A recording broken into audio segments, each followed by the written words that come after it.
how to take food pictures with food mode in camera in Samsung Galaxy S26 Ultra.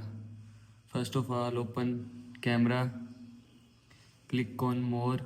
Here you will see food. Now click on food, and now click on watermark. And if you want to turn off watermark, then click on watermark. And if you want to turn on watermark, then again click on watermark. Now watermark will be turned on from your phone. And if you want to turn off blur, then click on blur.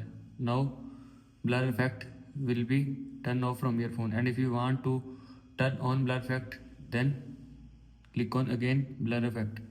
Now blur effect will be turned on from your phone. Now take a picture.